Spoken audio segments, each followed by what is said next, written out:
Hey guys, it's Ellie and welcome back to my YouTube channel. In today's video, I am sharing 10 self-care things that I have absolutely loved doing to myself, and I would love it if you guys can try them out too. If you want to pamper yourself, if you want to love yourself, if you want to discover yourself, these are some things that you can try out. Now, self-care is not something that I ever did actively, and I guess most of us don't do it, but we really should. So what happened is 2019 was a terrible year for me. I don't know if you noticed from my posts or anything, but I had been in a very long relationship that was coming towards an end, and it was a very dark time for me. So self-care was something that I resorted to so that I can love myself again, because self-hatred comes extremely naturally in such positions, I guess, but fighting it is like the most fundamental duty that I had then. And although friends helped, loving myself was something that I had to do myself. So in today's video, it's going to be extremely personal, and I'm going to share the things that I did, why I did them, and how those helped. So I hope that you guys can relate to me, and I hope that you guys like today's video. So the first thing that I started doing was cooking. I was never a cooking person until 2018. I guess I started cooking a little bit after 2018, after watching Saloni Srivastava's videos. Her videos are extremely easy. Her cooking recipes are very simple, and that's exactly where I got started. But in 2019, I learned a lot of recipes. Japanese food was like my favorite thing to make, followed by Italian. And although I make very simple recipes, I love to cook things. When I cook, I feel at peace. If I'm crying or if I'm just at a place where I don't feel very great emotionally, I take out some vegetables and start chopping them. There's some, strange peace in chopping vegetables, because I guess you can't chop people up. So don't get inspired from me.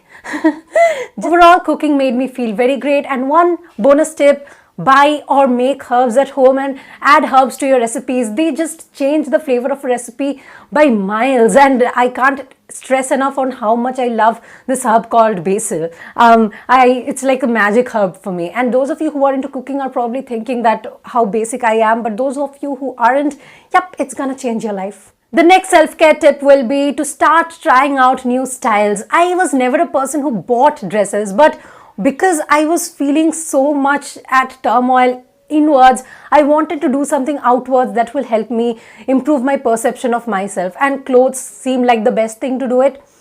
I started changing my style, and nowadays I wear a lot of stripes. I think it really suits me. Let me know if you agree with it. Let me know if you think there are certain styles that can suit me that I have not tried out yet. But changing my style helped me a lot in like feeling more active. There were days where I just didn't want to get up from my bed and leave home, but I had to anyway because I have college and there's work to do. So just looking forward to wearing the clothes that I've bought, that make me look different from how I used to look before. You can change your style just with 2 or 3 clothes that you can pair up in different ways. You can also use existing clothes and pair them up in ways that you never have before. And there are so many other ways you can use outfits to just feel better about yourself. The next self-care tip will be starting to take care of your hair. I have a very toxic relationship with my hair. Whenever I am sad, upset, the first thing I do is grab a scissor, cut my hair. And I'm so embarrassed to accept this, but it's just how I function. If I'm feeling upset, sad, or anything, I'll feel like my hair bears the brunt of all my anger, all my sadness. And in 2019, I realized that I really need to stop doing this, because it's gonna get me nowhere. And also, I love the fact that I get a lot of compliments from my hair. Thank you guys. So I wanted to work on it. So I started taking better care of my hair. A lot of you ask in the comments what I do for my hair. So one of the things that I do these days is I make sure that whatever hair products I am using, they are natural and paraben free, because once your hair is ruined, there's no coming back from that. So once upon a time, I used a shampoo that didn't suit me, and I still bear an effect from that till date. My scalp is extremely dry ever since I used that shampoo just one time. So I'm very wary of the product I put in my hair nowadays. So I've been using Mamaearth's Onion Range products. The oil the shampoo and the conditioner, and I use them in sync with each other, and that has helped me a lot in improving the overall condition of my hair. I don't know if you can notice from the video itself, but if you see my past videos, like videos from 2-3 months ago and now, I hope that you can notice a difference in my hair, because I do. My hair feels more lustrous and less dry than it was before. Also, the dandruff problem is almost gone, and I would attribute this to the onion oil primarily. Onion oil has a lot of ingredients like almond oil, jojoba oil, etc., which help in improving your hair strength and reducing hair fall. Hair fall is also one of the problems that has absolutely stopped for me ever since I started using Mamaearth oil. And the shampoo and conditioner, I usually shampoo and condition my hair about 4 or 5 hours after I use the oil, but you can also leave it overnight. The problem with me is that if I leave oil in my hair overnight, I catch a cold. I don't know if you can relate, but this happens to me, so I can't do this. But otherwise, this particular product range has helped me a lot in improving my hair's condition. All Mamaearth products are chemical free and natural, and they have been certified from PETA as cruelty free, which is something that I am really proud of, which is one of the reasons I was very happy to collaborate with them. And they also make sure to recycle more plastic than they actually use. You can use the code HERI2020 for 20% off at mamaearth.in. Their products are available on Mamaearth, Nykaa and Amazon. And yeah, make sure that you let me know about your experience as well. And yeah, let me know if my hair looks good, because I am so happy with how my hair currently is. And I hope that I'll be able to finish my toxic relationship with my hair completely now. The next self-care thing that I started doing is going on solo dates. I am someone who suffers a lot from loneliness. I don't really like hanging out alone. I didn't really like hanging out alone back then, but then I started going on solo dates from around August, I guess, of 2019, and slowly I started falling in love with my own company. And these days I kind of hate going out with people instead. So I love how that changed, how I started falling in love with my own company, being myself and just enjoying life.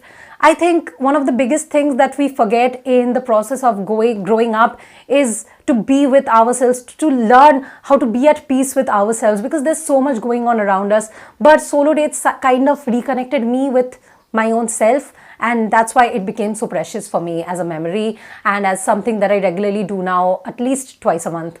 The next self-care tip will be to write whatever you feel. You don't really need to filter your thoughts. You don't really need to make sure that what you're writing makes sense. Write in the stream of consciousness genre maybe, so that you could just put out whatever is coming to your head.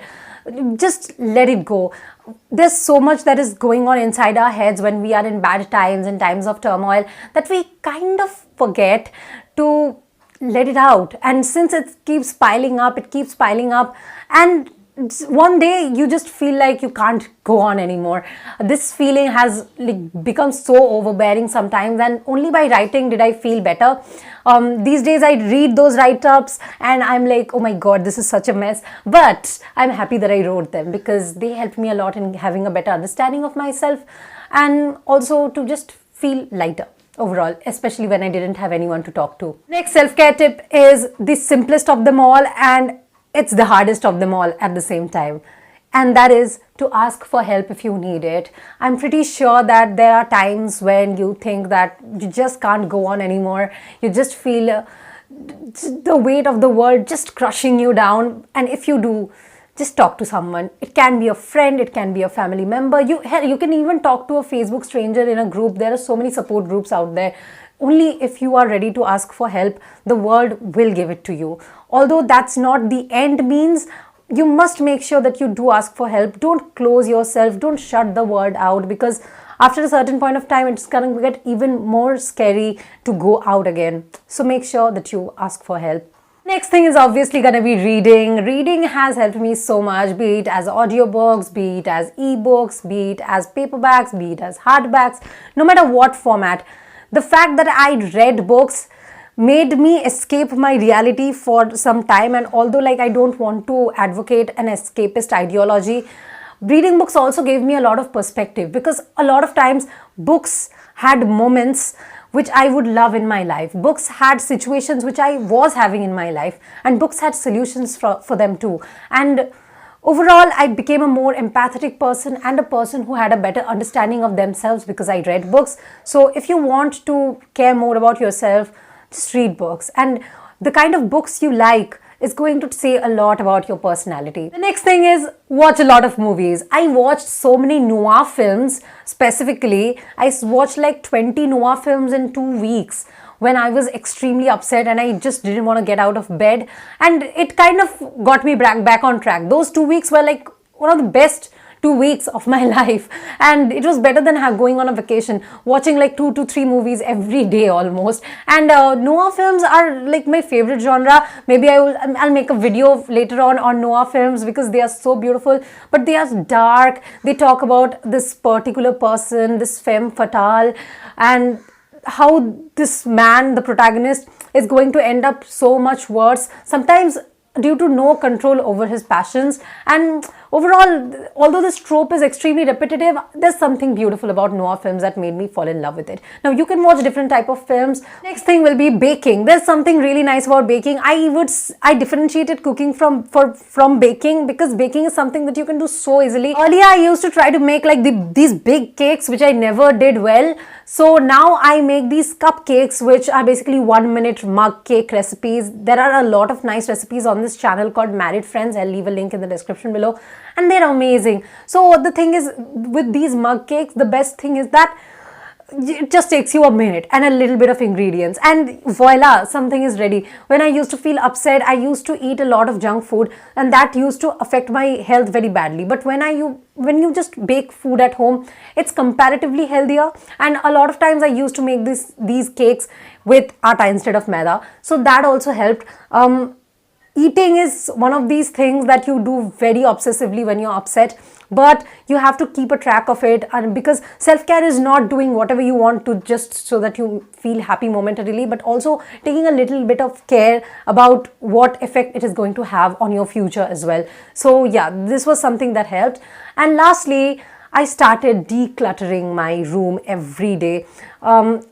Since I was so upset, I would not want to get out of bed, which also meant that whatever stuff I threw around the room through the day would just lie there, and it would just pile up, and I'd feel even more sad seeing them. So every time I would have to get back on my feet again, maybe to study, maybe to work, the first thing I'll do is just clean out my room again. Once I clean out my room, my mind also felt so fresh. I'd highly suggest this book called A Monk Guides to a Clean House and Clean Mind, and this book helped me a lot. But overall, I did this decluttering thing so that I can declutter my mind, because I wouldn't really have minded a cluttered room if not my mind and heart was in such a mess. So yeah, these are the 10 things that helped me a lot when I was at probably the worst of my life last year in 2019. I did these over months, and I still do a lot of them. And although I'm in a much better position now, I don't want to stop doing any of them. Let me know in the comments below what are some self-care things that you have done for yourself, that you're proud of, that you want to share with others. And if there's any story that you want to share, I am always listening. I always respond to comments in the first few hours, so make sure that you leave a comment if you wanna. Thanks a lot to Mamaearth for sponsoring today's video. The products are available on Mamaearth, Nykaa and Amazon, and if you want to buy their products, you can use the code HERRY2020 for 20% off. The link will be in the description. I hope that you guys liked today's video. Let me know if videos on personal notes are going well for you, because this is the second video that I've made with personal notes in them. And yeah, I'll be back with another video next week. Till then, bye bye.